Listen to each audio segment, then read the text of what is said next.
Obrigado por você estar aqui no canal Ricardo Santos, historiador, neste quadro Gotas da História.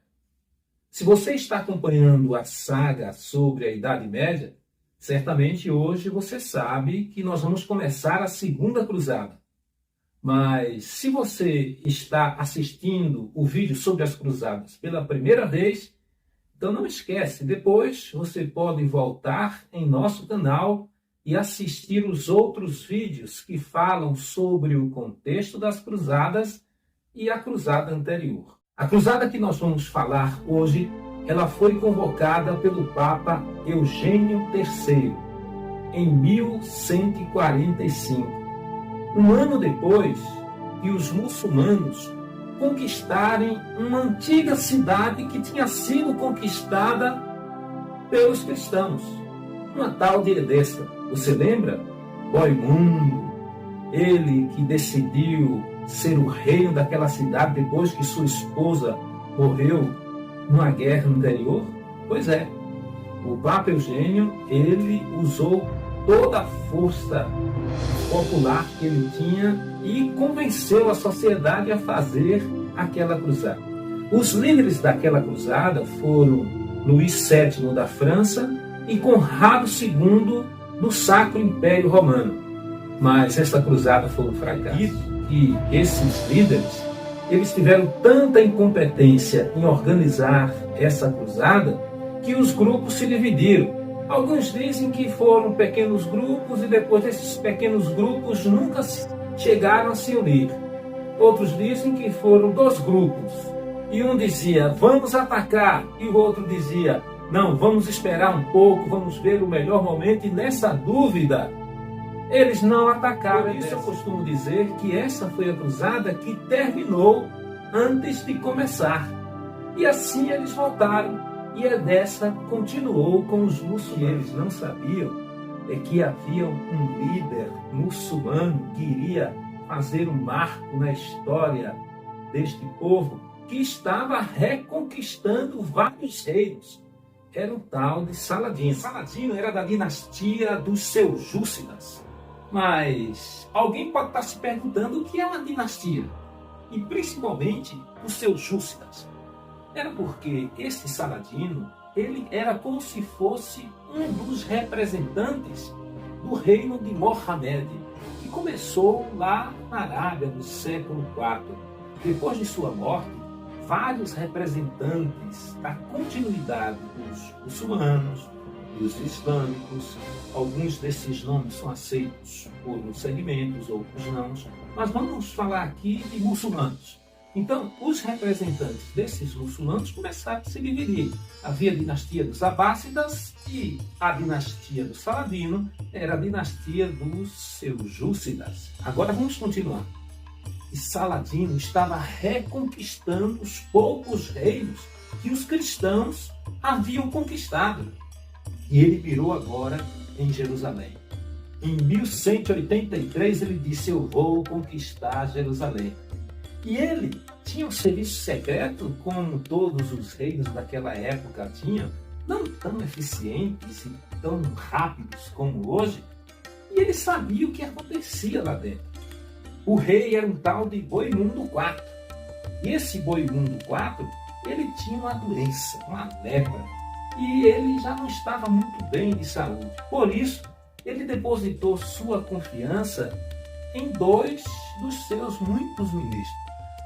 Um deles se chamava Reinaldo e o outro Vespasiano. Reinaldo ele tinha uma característica interessante, é porque ele cometia muitos crimes de guerra, ele maltratava aqueles povos que ele conquistava, principalmente os muçulmanos. O outro, que era o Vespasiano, ele era um pouco mais comedido, no entanto não era nenhum santo, mas respeitava os povos que ele conquistava. O tratamento era bem diferente. E Saladino, ele tinha consciência de tudo isso. Essa história eu estou contando para que você possa ter uma ideia da dimensão de que era Saladino. Ele conquistou o reino. E depois que ele conquistou este reino, sabendo das coisas que ocorriam ali, é dito que ele deu de beber água a esses dois ministros, e quando Reinaldo estava bebendo a água, ele simplesmente degolou este Reinaldo. Reinaldo, claro, morreu, e Guido Luzian ficou olhando aquela cena perplexo e achava que seria o próximo. Mas Saladino, ele era o tipo de pessoa que ele tinha atitudes como essa, mas também era muito cortês, cavaleiro.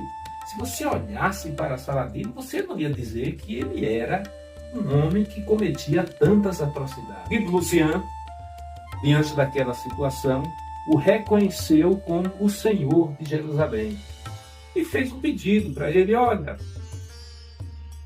você é o Senhor de Jerusalém, então permita que os cristãos pelo menos venham aqui à cidade e eles possam fazer as suas peregrinações. E Saladino concordou com aquela proposta, porque ele de fato era o Senhor de Jerusalém. Ele não tinha aquela gana para sair matando as pessoas simplesmente por matar. Ele queria apenas o domínio.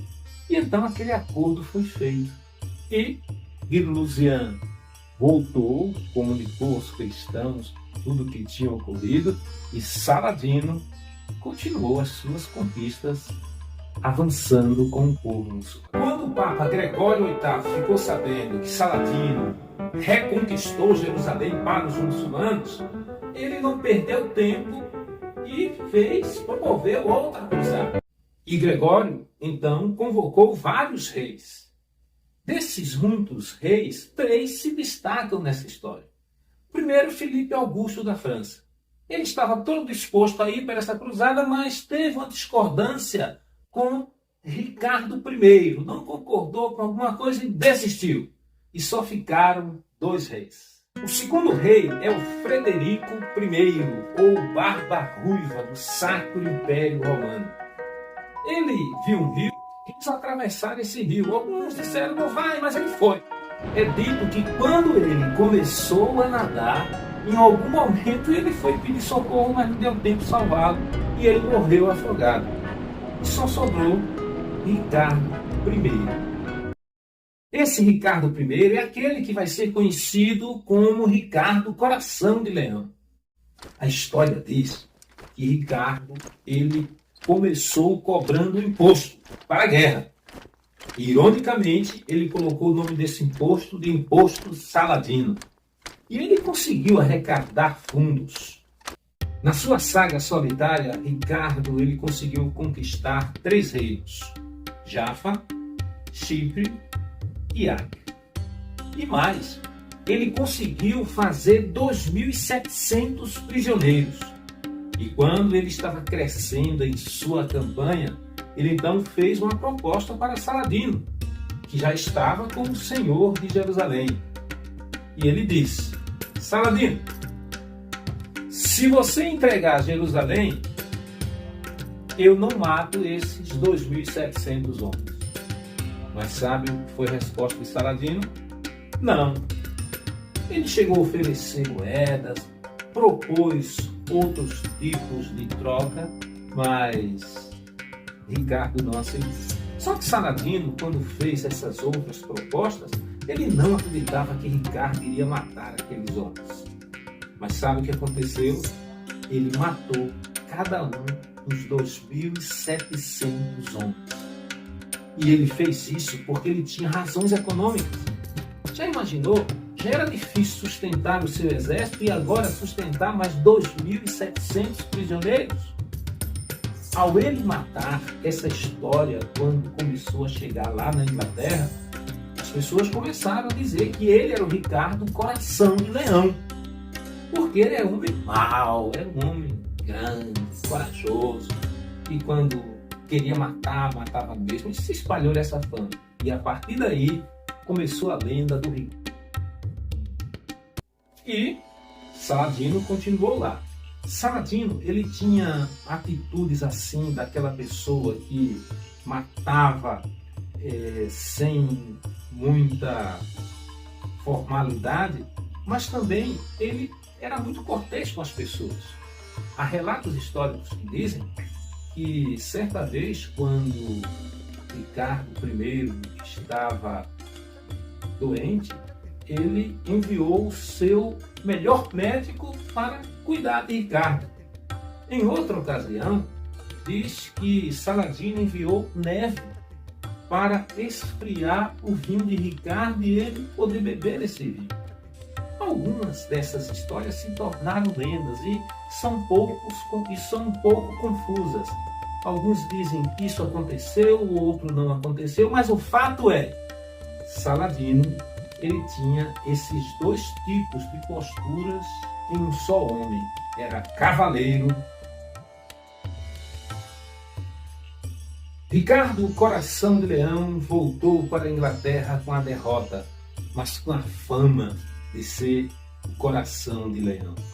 Alguns dizem que foi ele que fez o acordo com Saladino e que agora ele trouxe para os cristãos a possibilidade de eles poderem visitar Jerusalém quando quisessem, mas há mais fatos que comprovam a outra versão. E assim a terceira cruzada terminou, a terceira cruzada dos cristãos, e mais uma derrota acumulada com os cristãos. E de tanto perder, e de tanto morrer tanta gente, eles decidiram inovar. E a quarta cruzada vai ser diferente de todas as outras, porque o objetivo também passa a ser bem diferente.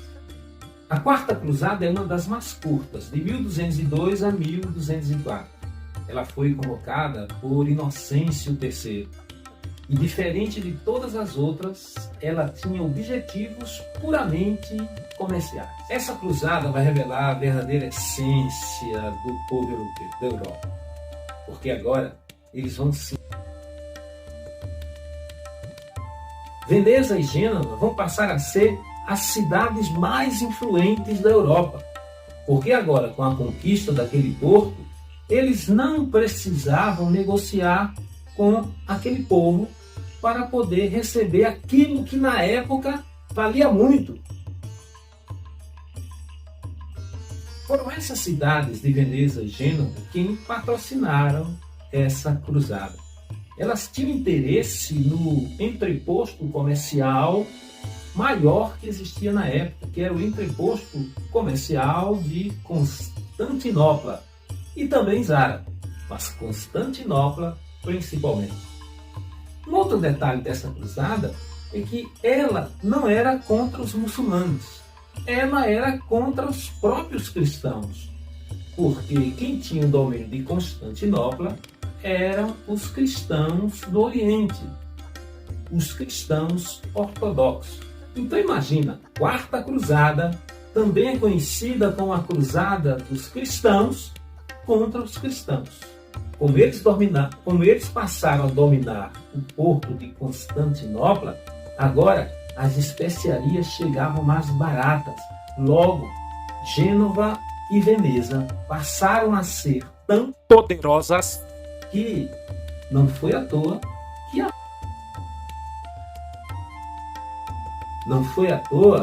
que aquele período da história que alguns chamam de Renascimento também começou nessa região da Itália. A Europa, ela nunca mais foi a mesma. É claro que sem o apelo papal, essa cruzada não teria acontecido, pois o Papa, ele usou o fato de que Jerusalém foi reconquistada e direcionou o povo para tomar o porto de Constantinopla. Um dos fatos também que demonstram a grandiosidade dessa conquista é que houve historiadores que quiseram colocar o ano de 1204 como sendo o fim da Idade Média.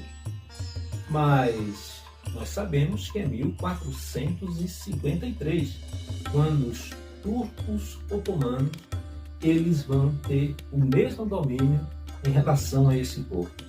Houve várias outras cruzadas. Aqui você já ouviu falar da Cruzada dos Mendigos.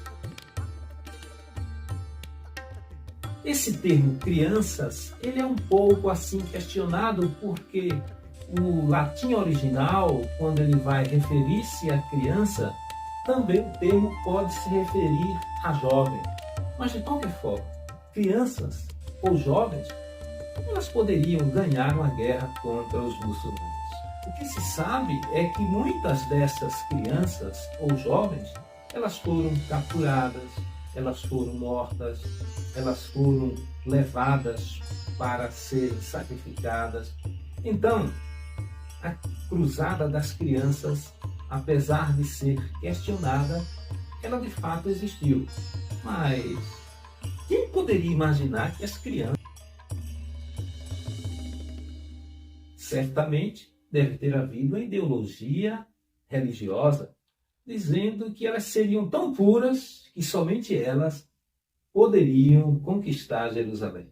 Depois da Quarta Cruzada, houve a Quinta, houve a Sexta, houve a Sétima, houve a Oitava, e fora as cruzadas não oficiais. Enquanto os cristãos iam contando as suas cruzadas e também as suas derrotas, os muçulmanos iam reconquistando os reinos cristãos. E o último reino, em 1291, foi Acre, quando os muçulmanos consagraram a retomada de todos esses reinos cristãos. Será que valeu a pena? Os comerciantes, eles foram aqueles que mais lucraram. Porque a partir da Quarta Cruzada, como nós vimos aqui, o comércio começou a se alavancar. Outra coisa que também aconteceu em função das cruzadas é que as relações entre Ocidente e Oriente começaram a existir. E isso pode até ser considerado um dos benefícios das cruzadas. Foi tão importante as cruzadas para o fim da Idade Média que é dito que é a partir das cruzadas que vão surgir o renascimento comercial e urbano. Politicamente, conquistar outros territórios também não deu certo. Deu no começo. Pensa aí comigo. Será que valeram a pena as cruzadas? Será que vale a pena as guerras religiosas, sejam elas militares ou puramente religiosas? Eu deixo com você essa reflexão enquanto eu te falo que a história ou a saga da Idade Média continua aqui no canal Ricardo Santos, historiador. No próximo vídeo a gente se encontra. Mas se você gostou, não esquece de curtir, comentar, compartilhar e, se não é inscrito, se inscreve em nosso canal.